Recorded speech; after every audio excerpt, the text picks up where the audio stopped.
Hello and welcome back to the port. I'm the Gov Major, and this is a Let's Play in the American Premium Tier 6 cruiser, the Indianapolis. Well, in this case, the Indianapolis B, but the only difference between the Indianapolis B and the Indianapolis is what permanent camouflage they come with. And even in this case, I've actually swapped out the Black Friday camouflage for a Type 3 consumable camouflage, so you get a better appreciation of the ship model, because I find although the Black Friday camouflage does look very nice, when playing you don't really get to appreciate the actual ship's model because just everything's black, so you don't get any depth or shadows, so you can't see quite a lot of it, unfortunately. So hopefully this gives you a better appreciation of what's going on board.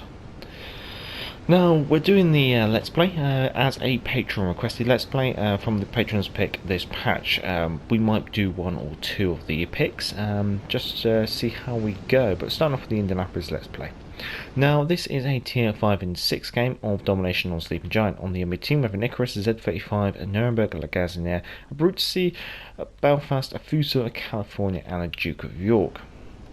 Now with the Indianapolis, she's very similar, I guess you could say, to the New Orleans, especially in regards to her armor scheme.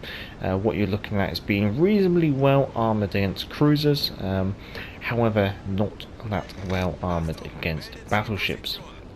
Your main armoured belt is rather thin, and it's only really your lower armoured belt which can ricochet incoming battleship armor piercing shells. However, that is part of your citadel, so bouncing shells off your citadel is always a precarious situation, I guess you could say. And also your citadel does sit quite low in the water, so the advantage of that is obviously you aren't going to be taking too many citadels at close range. However, that does mean you have a very large thinly plated upper armoured belt, which will not be that beneficial against a plunging fire, for example, at long range. Now we did come around this, well, we spawned on the left flank, we've come over to this opening on the west side of Alpha. But what I did was I turned away with the initial assumption that something big and heavy was going to come around the corner. If something had, then I would have been kiting away from it, and I then saw the Z-35 push in, so I then thought, okay, I'll close in and see if I can help the Akatsuki with the Z-35. However, with the Z-35 now being disposed of, it's with my interest to actually start getting some distance between me and the Duke of York, I believe, which is potentially going to be coming around this corner at any moment. Hopefully, maybe I can draw the Duke of York a bit further down, with the expectation of maybe the Akatsuki being able to get some torpedoes into him. So the high explosive tearing through our armor scheme, to be expected from a 14-inch HE. Now the downside is I am rather close to this Duke of York. I'd like to be in excess of 10 kilometers if I could.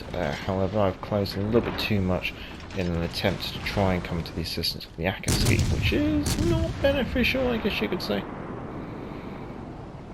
Using HE against the Duke of York, basically we're looking to try and get a fire, try and get that damage over time, and we're just going to continue kiting. We don't want to be sailing in a straight line. Akatsuki now goes down, unfortunately, but is he going to get some torpedoes on the Brutesy? No, and I don't think he's going to get any torpedoes on the Duke of York. So I am now in a very precarious situation where I am going to be hunted to death. I do have a detectability of 12 kilometers, but I doubt I'm going to be able to get within to that distance anytime soon.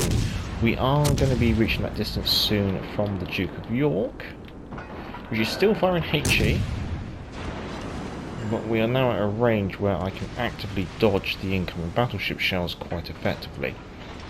So when it comes to the command build and the ship modules, I have taken abilities and skills and modules which assist with my maneuverability. In regards to my commander, that's things like full speed ahead, Velicious and steer clear. Then when it comes to inspirations, I have taken Takao, which does improve rudder shift. And then when it comes to modules, I have taken steering gears module 3 and propulsion mods 3 as well. So improving that stop-start ability and more rudder shift. Now I have got a bit of an anti-aircraft build on the Indianapolis as well. American cruisers do have quite advantageous anti-aircraft capabilities. So in carrier games, she can be quite dangerous to enemy carriers. So I have taken No Fly Zone, AA Guns module, I think it's module 2 or maybe module 1, not quite sure. It's the one that you can take instead of aiming systems. But then inspirations wise, I have taken Yamaguchi, which does improve the average AA damage, and as we've already mentioned, we've got Takao, which does do the average AA damage of cruisers as well.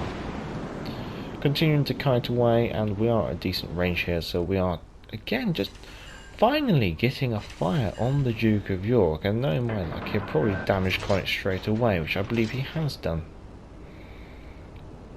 So I guess we better let ourselves drop off detectability, or a brutesy. It's a cruiser, so take a decent lead. The Duke of York firing to our stern, which isn't too much of a concern. Oh, now we get another fire. Oh. Might be a bit brave and turn back in on the assumption that most of the enemy ships are going to be going to Alpha, so I might be able to see if I can engage on a 1v1 potentially. So the Indianapolis, I'm playing her at range, very much how I would play a New Orleans and a Pensacola, probably even a Baltimore. I'm playing them in open water. The reason being is you don't have torpedoes, so there's no benefit to really closing in. Furthermore, your turret traverse is actually quite slow, so again there's not much of an advantage being closer to the enemy. By being closer, you're simply making it more difficult for your turrets to actually track targets, and so by being at range, it does mean that you can basically negate those deficits, I guess you could say. As an American heavy cruiser, she does come with super heavy AP shells. What this means is your AP shells do have improved ricochet angles, so even against some angled targets, or more angled targets than you normally would expect, you can actually get penetrations, which is quite helpful. Now we'll fix both of those. We will put on our sonar as well. Now, unfortunately, he's reversing, which is a bit of a shame, because that means I'm going to have to offer a bit more of a broader side, at least, in order to... Now, we might just see if we can slip it in between these torpedoes. This is where propulsion mods is being advantageous to us.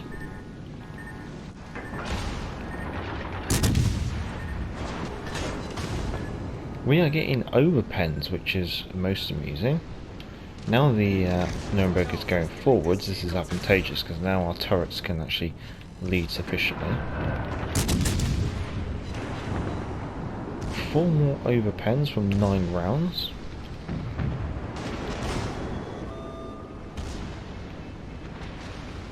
Should be maybe alright, just to see if we can... most peculiar. Now we all know what the Nuremberg's going to try and do. Or maybe not.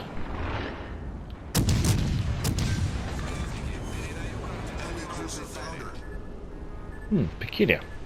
I thought he might have flicked it around and tried to get those torpedoes out a bit earlier. The improved angles of the AP working to our benefit there. Now, as I mentioned, I have gone for an AA build, but I have not gone for the defensive AA consumable. The reason being is aircraft carriers, they're few and far between in games. You usually expect them in 1 in 10. So when it comes to the defensive AA consumable, I would much rather have a consumable which I can use in all my games rather than in some of my games. and so in that case I'd rather take sonar. With your radar you can swap that out for a catapult fighter, but again I'd rather just have the radar. The radar is a lot more useful. When it comes to that radar, 9.9 kilometers range and 25-second duration. That's 1.4 kilometers more range than the Atlanta and a Belfast, and a 5-second shorter duration than the Atlanta and Belfast. What that does mean for the Indianapolis is usually you're only going to get 2 volleys off when you use your radar, which means usually you're only going to do about 10,000 damage to a destroyer. So normally you won't be able to put down a destroyer in one radar and 2 perfect salvos.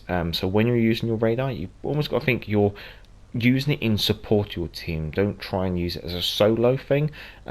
So usually if you can, turn it on when you've got someone else that can potentially chip in on killing that destroyer.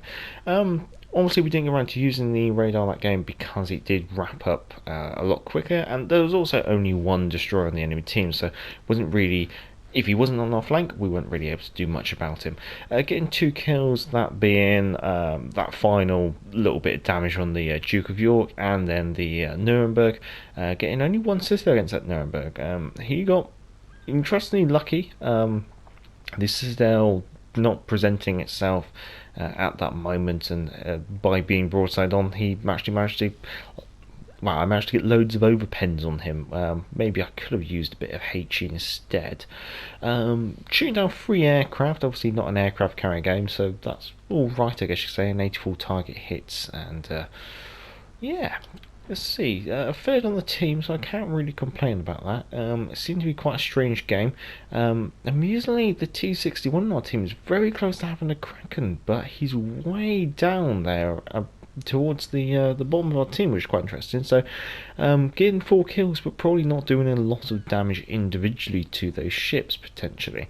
Economy wise, walking away with a profit of 319,000 credits. That is with a common credit booster and a premium account. As a tier 6 premium ship, she does come with a reduced service cost of 75,000 credits. General opinion of the Indianapolis: she seems to be a New Orleans with a slightly improved selection of consumables, I guess you could say, whereas the New Orleans would only come with sonar or defensive AA plus a catapult fighter. With the Indianapolis you do get that radar. That radar is very beneficial, but it's more of a team play radar. It's not like a solo radar, is like the best way I would put it. So you're probably going to want to be using it potentially in conjunction with a division mate, or if you're working on a flank, you need to kind of think what else can assist me when I use this radar, because the chance of you being able to put something down on your own when you're using your radar is probably rather slim, unless it's something that's already been worked over, like a weak destroyer or something like that. Well, I think she's not too bad a ship really, and I do see some potential benefits in playing her, especially maybe in seasons of ranked or something like that. But you do have to bear in mind her very fragile nature means that she's going to want to play at range, which may mean you may not be able to use that radar as much as you would potentially like to. If you did enjoy this Let's Play, feel free to give the video a thumbs up, and as always, down in the description will be the commander build and the modules. Also down there will be the image of the channel if you want to leave your own game captures for the community spotlight video on a Monday, and also the link to Patreon if you want to support the channel on Patreon. On the end screen will be the patrons. I'd like to say thank you to all the patrons and to all the subscribers as well. Until next time, I'm the Gaff Major, and back to the port. Hey, hey, clear the way, here comes the Galloping Major. Get out of the way there, you fellows, unless you want me to run you down. I guess this is the life. Now, hey, hey, clear the way, here comes the Galloping